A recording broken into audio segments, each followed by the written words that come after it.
सो hey guys, कैसे हैं आप लोग। आई होप आप सभी अच्छे ही होंगे। तो आज के इस वीडियो में हम प्रैक्टिस सेट 77 लेके आए हैं और ये हिंदी से संबंधित होंगे। इसमें हम प्रत्येक टॉपिक से एक एक प्रश्न को लेके आए हैं जो आपके एग्जाम के लिए बहुत ही ज़्यादा इंपॉर्टेंट होंगे। तो चलिए शुरू करते हैं बिना टाइम गवाए। पहला क्वेश्चन है कि अर्थ के आधार पर शब्द कितने प्रकार के होते हैं। शब्द वर्णों या ध्वनियों के सार्थक मेल को शब्द कहते हैं और अर्थ के आधार पर शब्द के कितने भेद हैं आपको ये बताना है। तो बता दें, अर्थ के आधार पर शब्द के दो भेद हैं। कितने भेद? दो भेद है। कौन कौन? एक तो हो गया सार्थक, एक हो गया सार्थक शब्द, एक हो गया निरर्थक शब्द। सार्थक शब्द, एक निरर्थक शब्द, दो भेद होता है।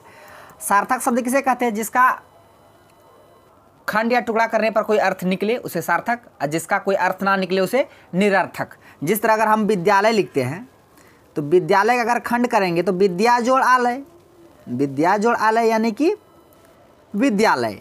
तो विद्यालय का यहाँ पे खंड किए तो इसका अर्थ निकला, विद्या और आलय दोनों मिलके क्या बना? विद्यालय। इसका कोई अर्थ निकला, मीनिंग निकला। लेकिन अगर एक वर्ड लेते हैं नाक, अगर मान लीजिए नाक या कान कुछ लेते हैं, नाक को अलग करेंगे फिर क को अलग कर देंगे, ये दोनों से कोई अर्थ निकलता है? कोई मीनिंगफुल अर्थ निकलता? नहीं निकलता है। तो जिसका अर्थ निकले उसे सार्थक, जिसका अर्थ नहीं निकले उसे निरर्थक बोलते हैं। तो यहीं पे हमको पूछा जा रहा था कि अर्थ के आधार पर शब्द के कितने भेद? दो भेद। तो इसका जो आंसर होगा ऑप्शन सी होगा। इस बात को आपको याद रखना है। और एक पूछता है उत्पत्ति की दृष्टि से, तो मतलब 4 तत्सम तद्भव देशज विदेशज, वो उत्पत्ति की दृष्टि से, लेकिन ये अर्थ की दृष्टि से। सबको आपको ध्यान में रखना है।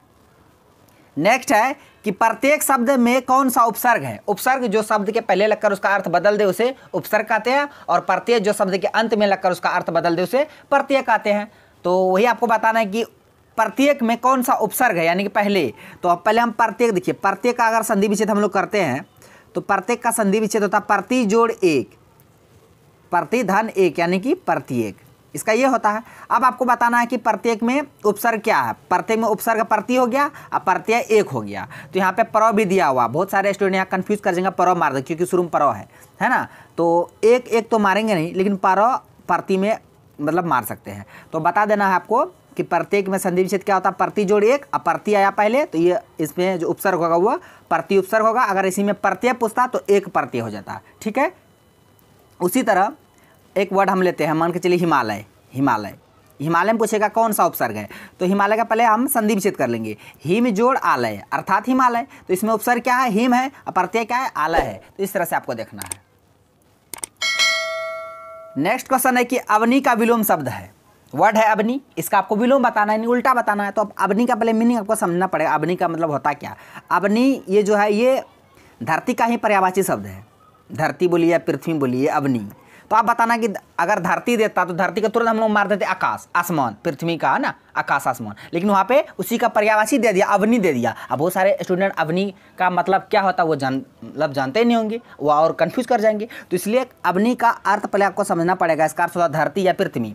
अब इसका अपोजिट को भी मार लेगा, है ना। तो अंबर, सितारा, धारा, शशांक। ये धारा तो पृथ्वी का होता है, शशांक ये होगा नहीं, सितारा तारा ये तो होगा नहीं। क्या होगा? एक ही बच्चा अंबर। अंबर का भी मतलब क्या होता है? आकाश। अंबर का भी मतलब क्या होता है? आकाश। यही अगर वहाँ पे देता धरती, यहाँ मतलब ऑप्शन में देता आकाश, तो बहुत आसान हो जाता है ना, धरती का आकाश। लेकिन यहाँ पे उसी का पर्यायवाची दे दिया। धरती का पर्यायवाची अवनी दे दिया, आकाश का पर्यायवाची अंबर दे दिया। तो अवनी का अपोजिट अंबर हो गया, है ना। तो यहाँ पे कंफ्यूज ये भी कर जाएगा, अवनी ये तो पर्यायवाची से हो गया अंबर का, नहीं। अवनी का मतलब धरती, अंबर का मतलब आकाश। इसको आपको ध्यान में रखना है। ठीक है। इसका आंसर जो होगा ऑप्शन ए हो जाएगा, अंबर।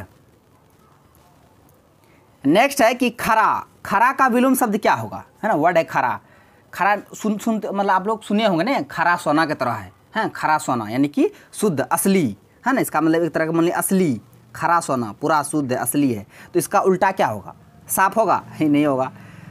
सरल होगा? ये भी नहीं होगा। सोना होगा? ये भी नहीं होगा। होगा क्या? खोटा, ना, मतलब खोटा सिक्का। मतलब एक खोटा की तरह का अर्थ एक तरह हुआ नकली। क्या हुआ? नकली। खोटा मतलब नकली, खोटा। तो इसका जो अपोजिट होगा खरा, खरा का अपोजिट क्या होगा? खोटा होगा। इस बात को भी आपको ध्यान में रखना है। ठीक है।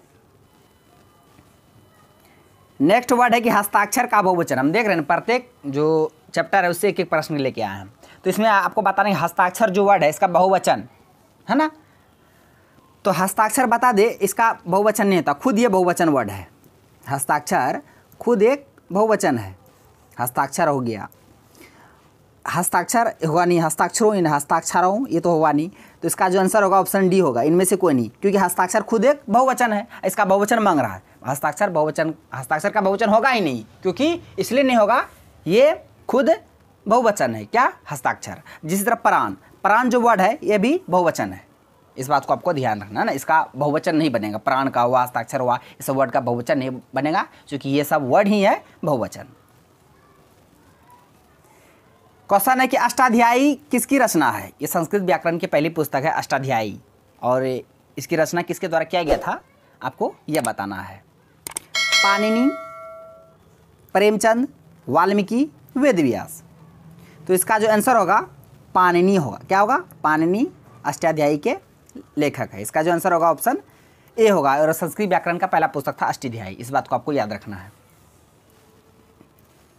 उसके बाद क्वेश्चन है कि नेत्र, नेत्र कहते हैं, नेत्री जो वर्ड है, नेत्री शब्द का पुल्लिंग बताना है। नेत्री ये किसका इस मतलब स्त्रीलिंग है, नेत्री स्त्रीलिंग वर्ड है, इसका पुल्लिंग क्या होगा, नेत्री ये होगा नहीं होगा, नेतीन, नेताइन। इसका जो आंसर होगा ऑप्शन बी नेता हो जाएगा। नेता आपको हो गया क्या, नेता पुल्लिंग हो गया, नेता क्या हो गया, पुल्लिंग हो गया। लेकिन नेता का जो स्त्रीलिंग होता है, नेता का स्त्रीलिंग ये होता है नेत्री। क्या होता है, नेत्री। नेता का स्त्रीलिंग नेत्री होगा, तो यहाँ पे स्त्रीलिंग दे दिया था नेत्री, इसका पुल्लिंग मांग रहा था, तो इसका आंसर क्या हो जाएगा ऑप्शन बी, यानी कि नेता। नेता का ही स्त्रीलिंग नेत्री होता है, इस बात को आपको ध्यान में रखना होगा। नेक्स्ट क्वेश्चन है कि नदी जो है उसका पर्यायवाची शब्द क्या है। नदी, नदी का तालाब, तड़ाग, सर, निर्झरिणी। तो सरिता हुआ, निर्झरिणी हुआ, ये सभी नदी का पर्यायवाची शब्द है। इसका जो आंसर ऑप्शन डी होगा। तालाब, तड़ाग ये दोनों खुद एक दूसरे का पर्यायवाची है। तालाब का पर्यायवाची शब्द तड़ाग, तड़ाग का पर्यायवाची शब्द तालाब, दोनों खुद एक दूसरे के पर्यायवाची है। और सर का मतलब होता है पोखर, हम लोग ने गाँव में पोखर में स्नान करते हैं, पोखर हुआ, जलाशय हुआ, पोखर जलाशय, ये सर का पर्यायवाची है।